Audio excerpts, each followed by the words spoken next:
자, 지금 보시면 이번에는 그 같은 conclusive여도 어느 자리에 쓰이느냐가 되게 중요한데, 잘 보세요. 아까는 비동사 뒤에 나왔잖아요. 근데 지금은 그게 아니고 요 the 정관사 뒤에 빈칸이 있고 여기 명사가 있어요. 그러면 요 자리에 들어가면은 여기에 conclusive가 들어갔어요. 그러면 이거는 이 evidence의 성격을 나타내주는 말이 앞에 와서 얘를 앞에서 이렇게 수식해주는 거죠. 수식. 예, 이 수식하다라는 게 이제 보통 꾸며준다 이렇게 많이 표현하잖아요. 그래서 앞에서 이렇게 꾸미는 경우는 보통 이제 여러분이 나중에 문법책 다른 거를 보시더라도 형용사의 뭐 수식 용법 이렇게도 많이 불러요. 그럼 아까 전에 봤었던 첫 번째 거는 뭐냐면, 영어는 비동사가 꼭 있어야 한국어로 치면은 뭐 한다, 뭐 이다, 뭐 이런 말을 표현할 수가 있으니까 서술을 할 수가 있어요. 그래서 그때는 서술적 용법 이렇게 많이 나옵니다. 그래서 향후 뭐 문법책 뭘 보시더라도, 무슨 문법 강의를 들으시더라도 뭐 수식 용법, 서술 용법 이렇게 나와 있으면 지금 이 얘기 하는 거예요. 이 얘기. 그래서 앞에서 이렇게 수식해주고 있는 얘가 지금 이제 이 자리에 들어가면 당연히 결정적 또는 결정적인 뭐 이렇게 쓰면 되겠죠. 요럴 때는 한국어랑 쓰는 단어 쓰는 순서가 똑같아요. 형용사 앞에 오고 그 다음에 명사 뒤에 와서 이런 식으로 쓰죠. 다만 이제 그 원칙을 벗어나는 경우가 있죠. 예를 들면 이제 한국어에서 우리가 형용사를 먼저 쓰고 그 다음에 명사를 쓰잖아요. 보통 우리가 수식이란 걸 할 때, 국어국문법에서는 형용사 명사라고는 물론 이 용어도 이제 좀 혼용하지만 보통은 이제 좀 더 상위 범주로는 이게 어떻게 나눠져 있냐면 앞에 있는 뭘 꾸미는 말을 보통 관형사라고 그래요. 관형사. 그래서 엄밀히 국어 국문법 용어로는 관형사, 그 다음에 뒤에 나오는 거를 보통 체언이라고 그럽니다. 뭐 관형어, 그 다음에 체언 이런 식으로 많이 불러요. 저 관은 이제 그 모자 할 때 그 관자고, 형은 아시다시피 형용사 그 할 때 똑같은 형자고, 체는 몸체자입니다. 그래서 뒤에 있는 몸뚱아리를 앞에 있는 그 뭔가 앞에 달린 그 모자니까 그 어쨌든 사람 머리로 치면 위에 있어야 되고 몸보다는 앞쪽에 있어야 될 거 아니에요. 이거를 세로로 눕히면. 근데 이제 그게 뭔가를 형용하는 그런 역할을 하니까 관형어 또는 관형사 이렇게 부르는 거고, 그 다음에 뒤에 나오는 건 몸체자를 써서 체언 이렇게 불러요. 그래서 관형어 플러스 체언, 국어국문법에서는. 근데 이제 형용사 플러스 명사라는 이 개념이 우리는 훨씬 익숙하니까 이거를 그냥 쓰도록 하겠습니다. 이게 이제 이렇게만 썼을 때는 한국어랑 영어랑 되게 이게 쓰는 순서가 똑같거든요. 그래서 예를 들면은 지금 나온 거 그대로 할게요. 결정적인 증거 이렇게. 그쵸? 이걸 영어로 쓰면 어떻게 되죠? 그쵸? conclusive evidence가 됩니다. 뭐 색깔로 표시하면은 결정적인 이라는 말이 지금 형용사고요. 그 다음에 증거, 명사죠. 뭐 마찬가지로 관형어, 그쵸? 체언 맞잖아요. 그 다음에 형용사, 그쵸? 명사 맞잖아요. 그죠? 그 다음에 뭐 이렇게 표시하면 요때는 똑같죠. 한국어랑 영어가 이렇게 딱 형용사, 명사만 딱 가지고 보면은 순서가 똑같은데 예외인 경우들, 그런데 이렇게 쓰도록 하겠습니다. 이제 이런 애들이 있어요. 이 변태 같은 애들이 주로 요거 some이랑 그 다음에 any, 그 다음에 no, 그리고 every 하고 뒤에 thing이나 body 또는 one 들어가는 얘네들은 예외입니다. 그래서 예를 들면 something, 그 다음에 some만 가지고 할게요. somebody, some이랑 thing을 붙였어야 될 때는요. 그 다음에 someone 이렇게 되면은 형용사가 어디 오냐면 뒤에 와요. 뒤에 요렇게 그냥 special 이란 말을 써볼게요. 특별한 요렇게 됩니다. 이상하지 않습니까? 그래서 이제 요런 애들 something special, anything special, nothing special, everything special 막 이런 식이에요. 그러니까 이거는 이제 뭐 굳이 설명드리면 왜 그러냐면, 원래 옛날에는 이게 이렇게 따로 떨어져 있었어요. 원래 한 단어가 아니었고, 근데 이 some이랑 thing이 이렇게 떨어져 있으면 형용사가 이제 만약에 들어오려면 이제 여기에 들어와야 될 거 아닙니까? 그쵸? some 뭐 special 뭐 things 이런 식으로 그다음에 some special bodies 막 이런 식으로. 근데 이제 얘네가 이렇게 붙어버린 거예요. 요렇게 그냥 한 단어처럼 이제 쓰기 시작하면서, 그러다가 형용사를 앞에다 쓰려고 하다 보니까 생각해 보니까 이게 그럴 수가 없는 게, 원래 영어에서 이 some이나 any나 no나 every 같은 이런 말들은 쉽게 말해 이제 관사 같은 애들 있죠. 뭐 어나 더나 이런 애들, 얘네랑 같은 이제 지위에 있습니다. 예, 이 계급이 같아요.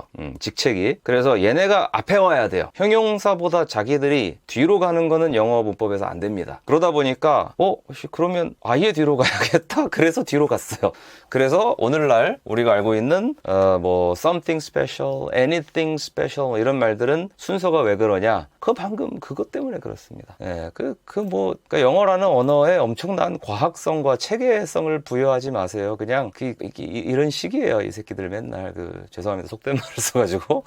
네, 아무튼 어쨌든 이제 다시 문장으로 돌아오면 the conclusive evidence, 그쵸? 이제 이 the라는 말은 굳이 번역 안 돼 있고, 근데 뒤에 보면은 여러분 이런 거 잘 보세요. presented 이렇게 나와 있죠. 근데 이때 보통 독해를 하면 한국인들한테 가장 불리한 게 이런 겁니다. 왜냐면 이때 딱 보고 주어 동사 하고 이런단 말이야. 근데 이런 현상이 나타나는 이유를 누군가 제대로 설명해 준다면 이 문제가 해결이 되겠죠. 그거는 그러니까 이런 거예요. 동사에 대한 지식이 부족해서 그런 겁니다. 그러니까 봐봐요. present 라는 단어를 애초에 타동사다라고 정확히 알고 있으면, 그러니까 present는 뭐뭐를 제시하다, 발표하다 이런 말입니다. 그럼 만약에 이게 그렇게 동사로 쓰인 거라면, 자, 그 결정적인 증거는 제시했습니다 하고 in court. 응? 아니 목적어가 없잖아요.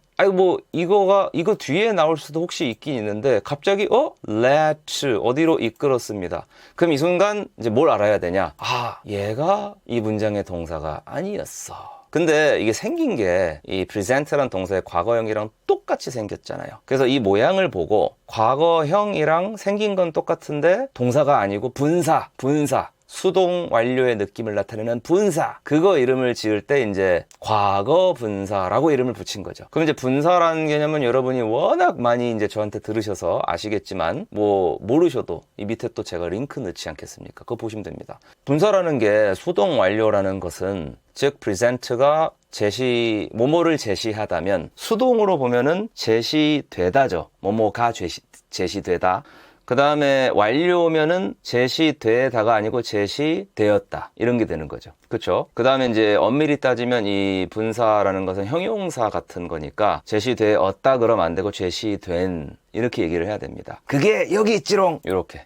우와, 그쵸? 그래서 명사 뒤쪽에 나오는 대표적인 형용사가 분사입니다. 그러니까 아까 본 얘네들 있죠? 요런, some, many, no, every plus thing, body, one. 얘네는 그 뒤로 가잖아요, 형용사가. 그거랑 비슷하게 형용사가 뒤로 가는 경우가 또 있는데, 대표적인 게 바로 이 분사놈들입니다. 이 분사놈들은 물론 앞에 오기도 하지만 뒤로 가는 경우가 됐다 많습니다. 그래서 이거를 한번 제대로 이렇게 보고 계속 그런 문장들을 봐나가면 독해가 훨씬 좋아져요. 훨씬 좋아집니다. 그러니까 이렇게 되는 거예요. 한국어를 그냥 영어 순서대로 쭉 보여드리면 그 결정적 증거, 그런데 무슨 증거죠? 제시된 in court, 법정에서, 이렇게 하고 그 뒤에 이제 동사가 드디어 나오는 거예요. 이 동사를 보시면 led to 이렇게 돼 있죠. 이거는 지난번에 한번 나왔는데 lead to 그러면은, 그러니까 뭐뭐가 lead to B, A lead to B 이러면은 A가 B라는 결과를 초래하다. A가 B를 뭔가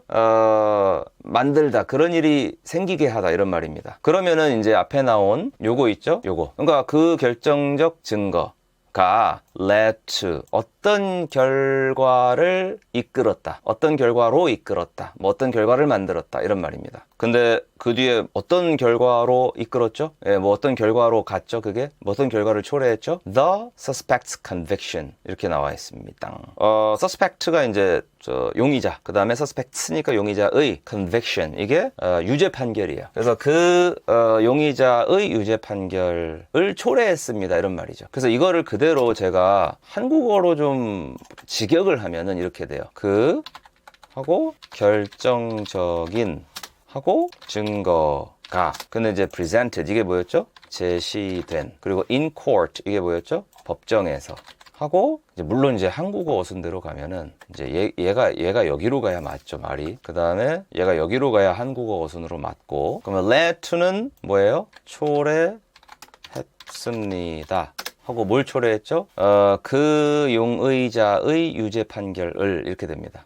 요렇게. 물론 이제 한국어 어순대로 가면 얘가 여기로 가야 말이 예쁘죠. 끝! 짠! 이렇게. 그래서 이렇게 되면은 완전히 직역이에요. 예, 그쵸? 그 다음에 이제 이게 의역이죠. 요거. 법정에 제시된 결정적인 증거로 인해 용의자가 유죄 판결을 받았습니다. 이렇게 얘기하는 게 뭐 훨씬 더 우리말로는 좀 자연스럽죠. 근데 영어는 이제 표현 방식이 다른 거예요, 그냥. 그러니까 이런 거 나올 때 한국어의 표현 방식이 더 우월하다 뭐 이런 증거는 없어요. 인간의 언어라는 것은 그냥 그 문화권 내에서 그들끼리 잘 알아들으면 되는 거고 어떤 표현 방식이 더 우월하냐 이런 거 그게 말이 안 되는 소리고 저들은 저렇게 표현하는구나. 그러니까 저들은 저런 식으로 우리가 생각하는 이 개념을 저렇게 표현하는구나. 이것만 좀 공부를 많이 하시면 점점 좋아집니다. 그게 진짜 실력이에요. 아시겠죠?